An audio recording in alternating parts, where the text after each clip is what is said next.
Assalamualaikum warahmatullahi wabarakatuh. Nama saya Mutiara Nurma, Prodi PGSD semester 1 kelas 1C.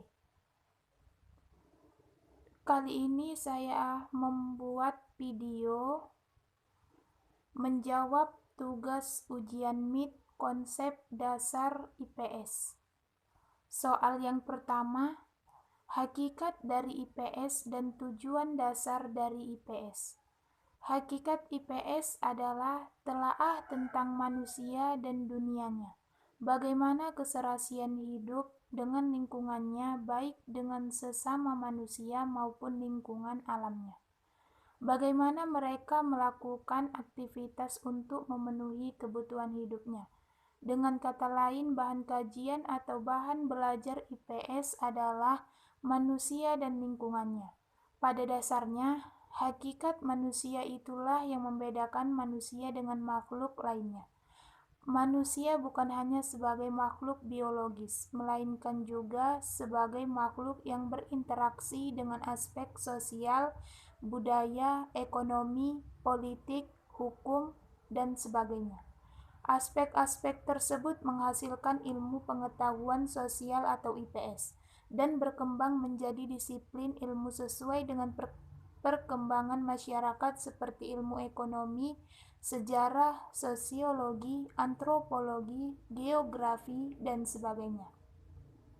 Tujuan mempelajari ilmu IPS di Indonesia untuk memberikan pengetahuan yang merupakan kemampuan untuk memberikan pengetahuan yang merupakan kemampuan untuk mengingat kembali atau mengenal ide-ide atau penemuan yang telah dialami dalam bentuk yang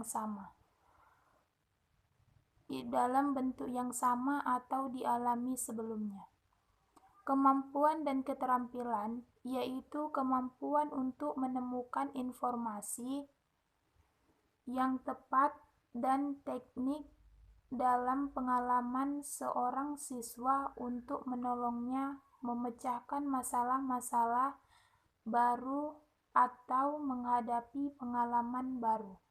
Tujuan yang bersifat efektif berupa pengembangan sifat-sifat, pengertian-pengertian, dan nilai-nilai yang akan mengingatkan pola hidup demokratis dan menolong siswa mengembangkan filsafat hidupnya. Jadi, tujuan utama pengajaran IPS adalah untuk memperkaya dan mengembangkan kehidupan anak didik dengan mengembangkan kemampuan dalam lingkungannya dan melatih anak didik untuk menempatkan dirinya dalam masyarakat yang demokratis, serta menjadikan negaranya sebagai tempat hidup yang lebih baik. Soal yang kedua, bagaimana sejarahnya IPS masuk ke Indonesia?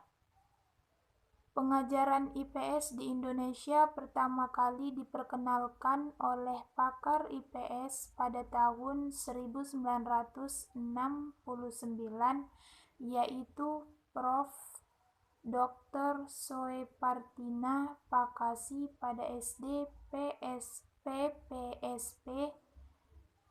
IKIP Malang.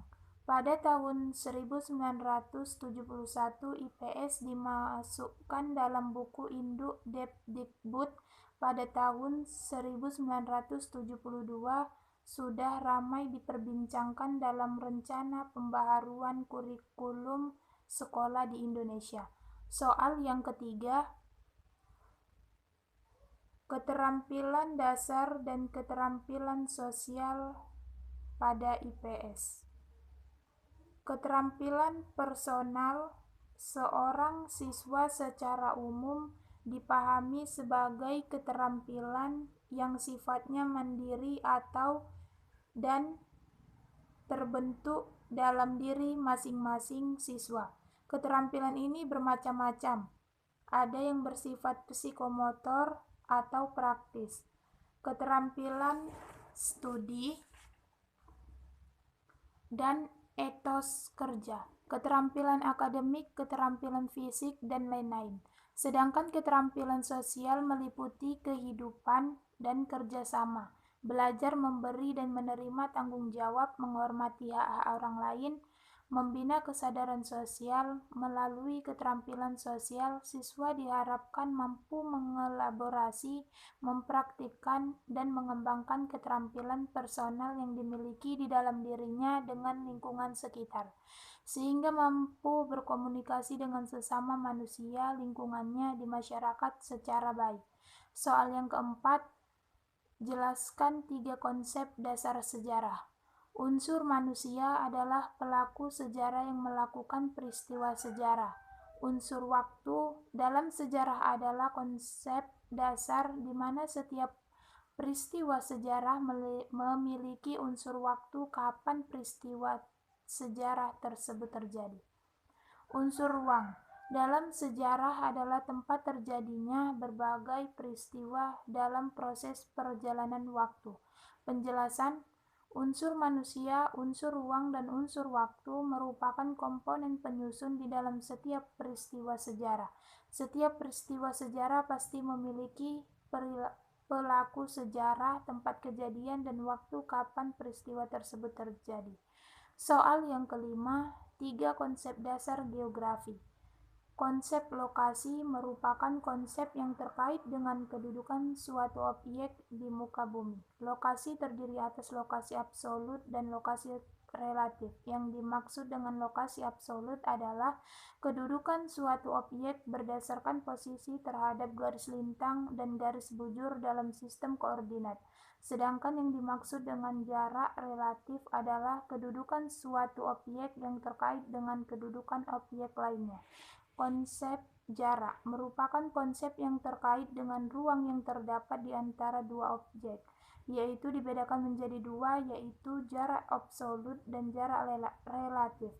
Jarak absolut merupakan jarak sebenarnya yang diukur dan dinyatakan dalam panjang seperti meter dan kilometer, sedangkan jarak relatif adalah jarak yang diukur menggunakan waktu tempuh atau biaya. Konsep pola merupakan konsep yang menitik beratkan pada pola persebaran fenomena pada ruang muka bumi. Soal yang keenam, perbedaan antara lingkungan keluarga, lingkungan sekolah, dan lingkungan masyarakat sebagai agen perubahan sosial. Keluarga menjadi aktor penting dalam perubahan sebagai kelompok sosial yang terkecil, memiliki tujuan, ikatan, dan tempat menanamkan nilai-nilai dan norma bagi setiap anggotanya. Lingkungan sekolah terdapat warga sekolah seperti guru, teman, karyawan sekolah, dan di sekolah juga memiliki lebih banyak keragaman ras agama. Masyarakat adalah lingkungan yang lebih luas, di mana kita dapat bersosialisasi dan bekerja sama dengan lebih banyak orang. Perbedaannya adalah status sosial dan peraturan. Sekian dan terima kasih. Wassalamualaikum warahmatullahi wabarakatuh.